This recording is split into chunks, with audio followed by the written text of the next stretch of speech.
Hello students, today we going on chemical kinetics unit part number 16. Here we studied the series of numericals. So we start question. Express the average rate of following reaction. निम्नलिखित अभिक्रिया के लिए अभिक्रिया का औसत वेग बताइए. Reaction given N1A plus N2B gives out M1C plus M2D. In this reaction, A and B are reactant, अभिकारक पदार्थ हैं ये. C and D are products. C और D उत्पाद पदार्थ हैं. सो स्टूडेंट्स, ऐसे क्वेश्चंस का लॉजिक समझ लें. सबसे पहले इस रिएक्शन के होने में A and B reactant react करेंगे और रिएक्ट करेंगे तो अपने को डिसअपीयरेंस पोजीशन में लाएंगे. देन C और D प्रोडक्ट्स हैं, ये आफ्टर रिएक्शन प्रोड्यूस्ड हो रहे हैं, तो ये अपीयरेंस फॉर्म में होंगे, अर्थात इनका विलुप्तीकरण होगा और ये नए रूप में प्राप्त होंगे. तो अब हम इन्हें पहले इन दोनों केस में रिप्रेजेंट करें, देन स्टाइकियोमेट्रिक वे पर इस रिएक्शन का रेट ऑफ एवरेज रिएक्शन लिखेंगे. स्टूडेंट्स, रिएक्शन में जब रिएक्टेंट के लिए डिसअपीयरेंस रेट रिप्रेजेंट करेंगे तो माइनस में, और प्रोडक्ट के लिए जब अपीयरेंस रेट रिप्रेजेंट करेंगे तो प्लस में, according to the changement of concentration and micro time, अर्थात सूक्ष्म सांद्रता परिवर्तन और सूक्ष्म समयांतराल के लिए रिप्रेजेंट करेंगे. जबकि यहां N1 N2 मोल्स हैं रिएक्टेंट के और M1 M2 मोल्स हैं प्रोडक्ट्स के. So according to reaction, rate of disappearance of A, और डिसअपीयरेंस को कहते हैं विलुप्त होने की दर. तो इसको हम ऐसे भी लिख सकते हैं कि A के विलुप्त होने की दर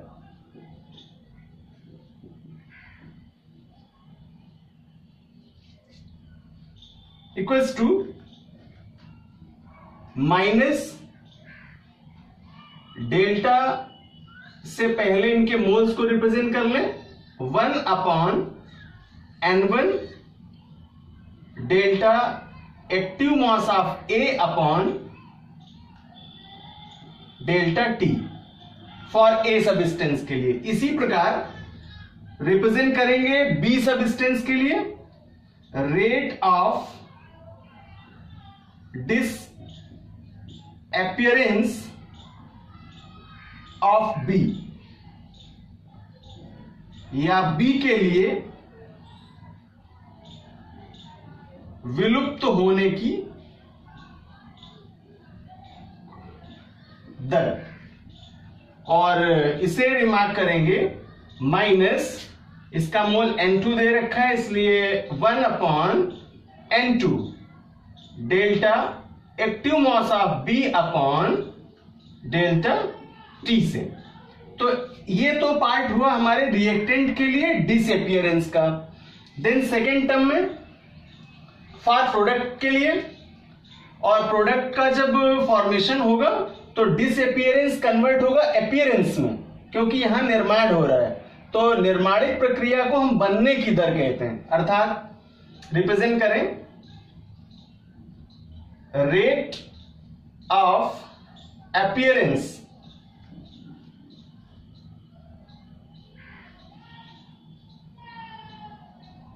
ऑफ A, या A के बनने की दर. तो जो अपीयरेंस रेट होगा वो प्लस में रिप्रेजेंट करते हैं, पॉजिटिव कंडीशन में रिप्रेजेंट करते हैं। मोल्स के अकॉर्डिंग इसको लिखेंगे, यहां लिख देते हैं 1/m1 प्लस में है ये delta active mass of C upon delta T, और इसी तरह D प्रोडक्ट के लिए रेट ऑफ अपीयरेंस ऑफ, ये C के लिए था प्रोडक्ट के लिए, तो ये D के लिए हो जाएगा। D के बनने की दर, और इसे रिप्रेजेंट करेंगे plus 1/m2 into delta active mass of D upon delta T। तो इस तरह से हमें रिएक्शन के लिए डिसअपीयरेंस और appearance rate for reactant and product प्राप्त होंगे। So students, according to reaction we represent their average rate by the basis of stoichiometry. So according to stoichiometry we represent for reactant and product minus 1/n1 delta active mass of A upon delta T equals to 1/n2 delta active mass of B upon delta T equals to plus 1/m1 active mass of C delta C upon delta T equals to plus 1/m2 delta active mass of D upon delta T। Stoichiometry of reaction से हमें यह condition प्राप्त होगी, और उपरोक्त दशा ही दी गई रासायनिक अभिक्रिया के लिए एवरेज रेट ऑफ रिएक्शन होगा। Hear each step show the average rate of the given reaction. Now next question, rate constant for a first order reaction is 7 into 10 to the power minus 4 per second. Calculate the time required in which amount of reactant reduced to 1/4 to its original amount. प्रथम कोटि की अभिक्रिया के लिए वेग स्थिरांक 7 into 10 to the power minus 4 per second है। कितने समय में अभिकारक पदार्थ अपनी प्रारंभिक मात्रा का 1/4 भाग विघटित हो जाएगा। तो यहां क्लू है कि टाइम कैलकुलेट करना है, और रिएक्शन का टाइप बताया गया है आपको फर्स्ट ऑर्डर रिएक्शन। सबसे पहले क्वेश्चन में जो गिवन वैल्यूज हैं उन्हें रिमार्क कर लें, देन फर्स्ट ऑर्डर के लिए जो रिएक्शन का फॉर्मूला यूज करते हैं उसकी हेल्प से यहां टी को कैलकुलेट करेंगे, अर्थात समय का वैल्यू फाइंड आउट करेंगे। So students, for a first order reaction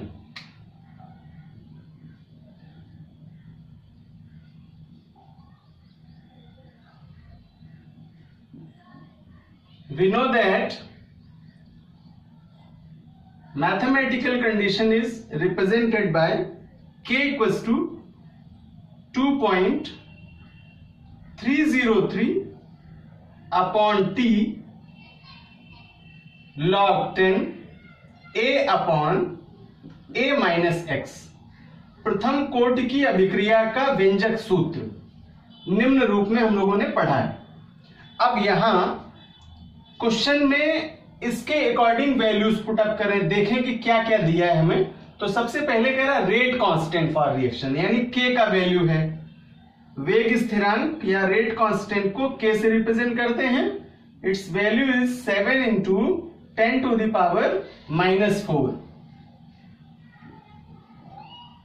Then reactant reduced to 1/4 its original amount. Suppose that its original amount is A, then it reduced A by 4. According to this formula, the value of A is initial amount, so A minus X, amount left equals to, चूंकि 1/4 part reduce कर रहा है इसलिए इसे represent कर लेंगे A by 4 से, और वैल्यू को पुटअप करेंगे गिवन फार्मूले से। तो K का वैल्यू है 7 into 10 to the power -4 equals to 2.303 upon T calculate करना है, सो यहां पर T equals to how much कर देते हैं, log 10, A का value as it is A upon A minus X का वैल्यू है A by 4, so it is represented by A by 4 and here we calculate the value of T. A से A cancel out हो जाएगा और T का value calculate करेंगे। Here A से A cancel out हो जाएगा, देन T के लिए वैल्यू होगी 2.303 upon 7 into 10 to the power -4 and log 4 हो जाएगा। फाइनली यहां पर इनिशियली वैल्यू पुटअप करेंगे और after calculation T equals to 1.98 into 10 to the power 3 second nearest answer प्राप्त होगा। तो इस प्रकार इस T टाइम में जो कि प्राप्त हुआ, यहां कोई अभिकारक सब्सटेंस अपनी प्रारंभिक मात्रा का 1/4 पार्ट रिड्यूस कर जाएगा। Next question, rate constant for the first order reaction has been found to be K equals to 2.54 into 10 to the power -3 second inverse. Calculate its 3/4 life. Given log 2 equals to 0.301. प्रथम कोटि की अभिक्रिया के लिए वेग स्थिरांक K equals to 2.54 into 10 to the power -3 second inverse पाया गया है। इसकी 3/4 अर्थात 3/4 आयु की गणना कीजिए, जबकि log 2 का वैल्यू गिवन है 0.301। तो क्वेश्चन के क्लू समझ लें। आपको रेट कांस्टेंट K का वैल्यू गिवन है, नोट करते हैं K equals to 2.54 into 10 to the power 3 second inverse and log 2 का वैल्यू गिवन है और टाइम कैलकुलेट करना है, कह रहा है आयु की गणना कीजिए, calculate its time, so T equals to how much and clue is given for first order reaction. सबसे पहले हम लोग यहां फॉर्मूला लिख लें for first order reaction.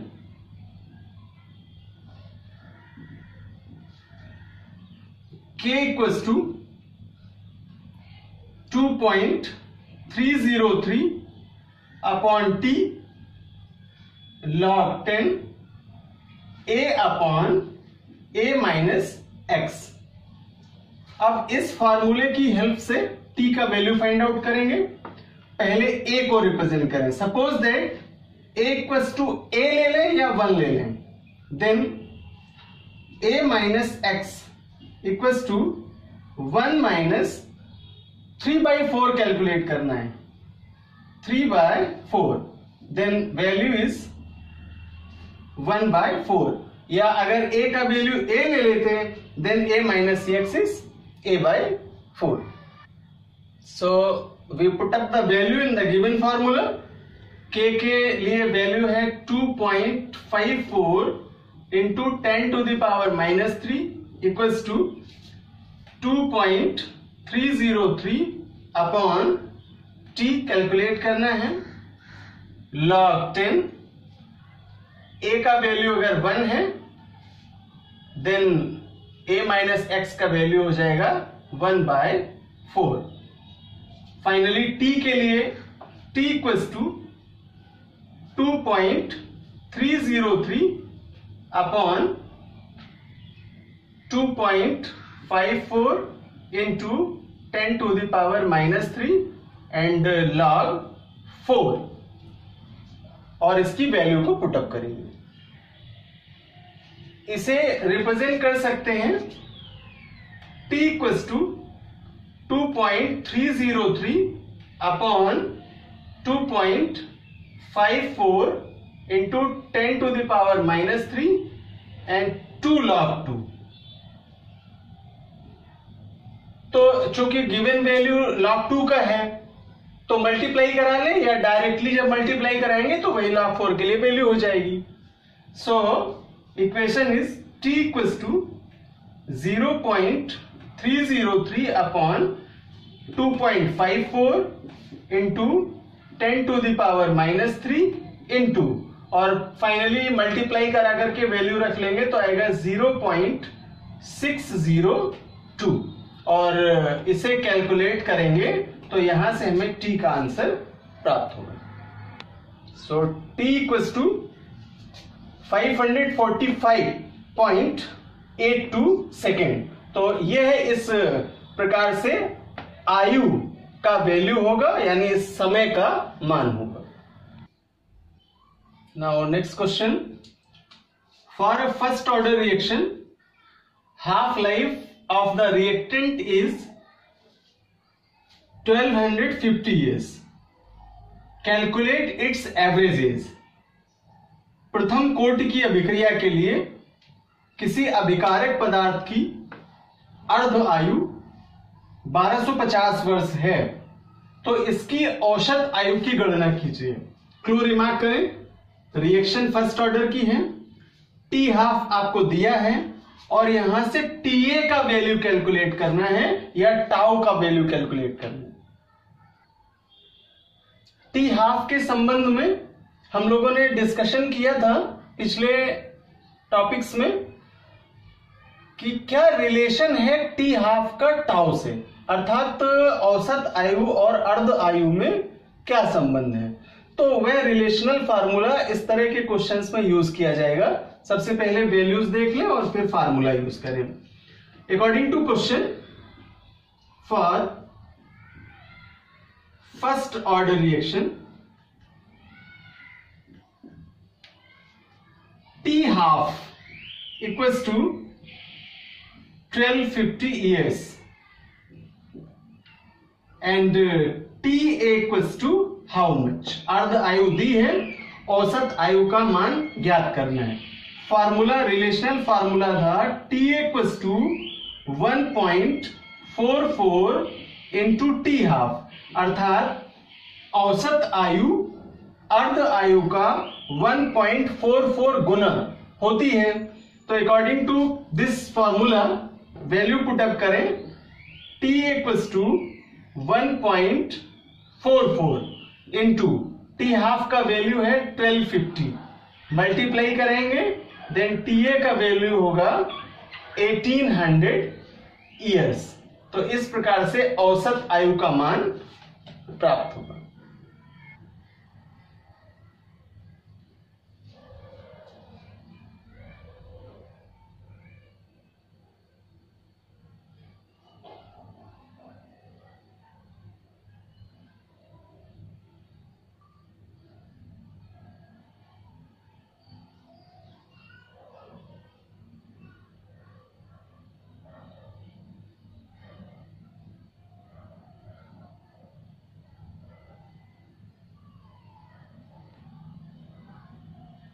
Now next question, calculate the reaction rate for zero order reaction।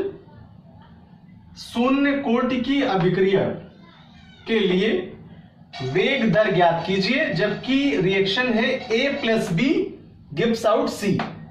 इस reaction में देख रहे हैं कि कंसंट्रेशन गिवन नहीं है, अर्थात जो N का वैल्यू है वो नहीं दिया है, जिससे पता चलता है कि अभिक्रिया जीरो ऑर्डर की है।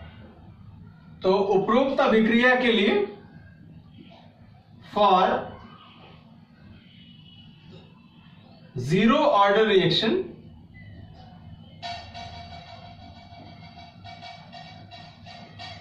K equals to find out करना है और n का वैल्यू 0 है क्योंकि जो रिएक्शन है वो जीरो ऑर्डर की है। देन कंसंट्रेशन को अगर रिप्रेजेंट करेंगे तो for a reactant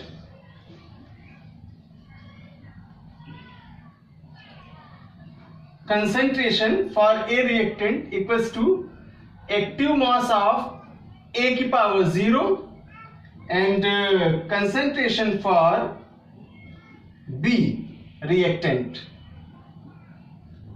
equals to active mass of P की पावर 0। तो चूंकि n का वैल्यू 0 है इसलिए कोई चेंज नहीं हो रहा है, इनकी सांद्रताओं में किसी प्रकार का कोई परिवर्तन नहीं हो रहा है। देन K के लिए वैल्यू पुट अप करेंगे तो इक्वेशन आ जाएगा K equals to active mass of A की power 0 into active mass of B की पावर 0। तो इसका जो वेग दर है उसके लिए हमें यह सूत्र प्राप्त होगा। चूंकि इस इक्वेशन में जो रिएक्टेंट के रेट हैं, कंसंट्रेशन रेट हैं, वे पार्टिसिपेट नहीं करते हैं, इसलिए उपरोक्त इक्वेशन जीरो ऑर्डर रिएक्शन के लिए रेट रिएक्शन के रूप में जाना जाएगा और यही इक्वेशन जीरो ऑर्डर इक्वेशन होगा।